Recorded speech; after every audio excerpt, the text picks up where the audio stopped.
ഒന്ന് കോരിന്തോസ് 5-ാം അധ്യായം 1 മുതൽ 8 വരെയുള്ള വാക്യങ്ങൾ. വിജാതിയരുടെ ഇടയിൽ പോലും ഇല്ലാത്ത തരം അവഹിത ബന്ധങ്ങൾ നിങ്ങളുടെ ഇടയിലുണ്ടെന്ന് കേൾക്കുന്നു. നിങ്ങളിൽ ഒരാൾ സ്വന്തം പിതാവിൻ്റെ ഭാര്യയുമായി അവഹിതമായ വേശ്യയിൽ കഴിയുന്നു. എന്നിട്ടും നിങ്ങൾ അഹങ്കരിക്കുന്നു. വാസ്തവത്തിൽ നിങ്ങൾ വിലപിക്കുകയല്ലേ വേണ്ടത്? ഇങ്ങനെ പ്രവർത്തിച്ചവനെ നിങ്ങളിൽ നിന്ന് നീക്കിക്കളയുവിൻ. ശാരീരികമായിട്ടല്ലെങ്കിലും ആത്മീയമായി ഞാൻ അവിടെ സന്നിഹിതനായി ഈ പ്രവൃത്തി ചെയ്തവനെ നമ്മുടെ കർത്താവായ യേശുവിൻ്റെ നാമത്തിൽ വിധിച്ചു കഴിഞ്ഞു. നമ്മുടെ കർത്താവായ യേശുവിൻ്റെ നാമത്തിലും എൻ്റെ ആത്മീയ സാന്നിധ്യത്തിലും നിങ്ങൾ ഒരുമിച്ച് കൂടുമ്പോൾ നമ്മുടെ കർത്താവായ യേശുവിൻ്റെ അധികാരം ഉപയോഗിച്ച് ആ മനുഷ്യനെ അവൻ്റെ അധമവികാരങ്ങളെ ഇല്ലായ്മ ചെയ്യേണ്ടതിന് പിശാചിന് ഏൽപ്പിച്ചു കൊടുക്കണം.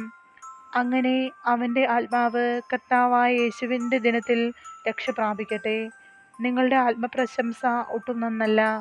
അല്പം പുളിപ്പ് മുഴുവൻ മാവിനെയും പുളിപ്പിക്കുമെന്ന് നിങ്ങൾ അറിവുള്ളതാണല്ലോ. നിങ്ങൾ പുളിപ്പില്ലാത്ത പുതിയ മാവ് ആകേണ്ടതിന് പഴയ പുളിപ്പ് നീക്കിക്കളയുവിൻ. നിങ്ങൾ പുളിപ്പില്ലാത്തവർ ആയിരിക്കേണ്ടവരാണല്ലോ. എന്തെന്നാൽ നമ്മുടെ പെസഹ കുഞ്ഞാടായ ക്രിസ്തു ബലിയർപ്പിക്കപ്പെട്ടിരിക്കുന്നു. അതിനാൽ അശുദ്ധിയും തിന്മയുമാകുന്ന പഴയ പുളിപ്പുകൊണ്ടല്ല, ആത്മാർത്ഥതയും സത്യവുമാകുന്ന പുളിപ്പില്ലാത്ത അപ്പം കൊണ്ട് നമുക്ക് തിരുനാൾ ആഘോഷിക്കാം. നമ്മുടെ കർത്താവായ മിശിഹായ്ക്ക് സ്തുതി. വിശുദ്ധ ലൂക്കായുടെ സുവിശേഷം 6-ാം അധ്യായം 43 മുതൽ 45 വരെയുള്ള വാക്യങ്ങൾ.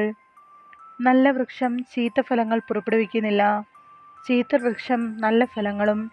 ഓരോ വൃക്ഷവും ഫലം കൊണ്ട് തിരിച്ചറിയപ്പെടുന്നു. മുൾച്ചെടിയിൽ നിന്ന് അത്തിപ്പഴമോ ഞെരിഞ്ഞലിൽ നിന്ന് മുന്തിരിപ്പഴമോ ലഭിക്കുന്നില്ലല്ലോ. നല്ല മനുഷ്യർ തൻ്റെ ഹൃദയത്തിലെ നല്ല നിക്ഷേപത്തിൽ നിന്ന് നന്മ പുറപ്പെടുവിക്കുന്നു. ചീത്ത മനുഷ്യർ തിന്മയിൽ നിന്ന് തിന്മ പുറപ്പെടുവിക്കുന്നു. ഹൃദയത്തിൻ നിറവിൽ നിന്നാണല്ലോ അധരം സംസാരിക്കുന്നത്. നമ്മുടെ കർത്താവായ മിശിഹായ്ക്ക് സ്തുതി.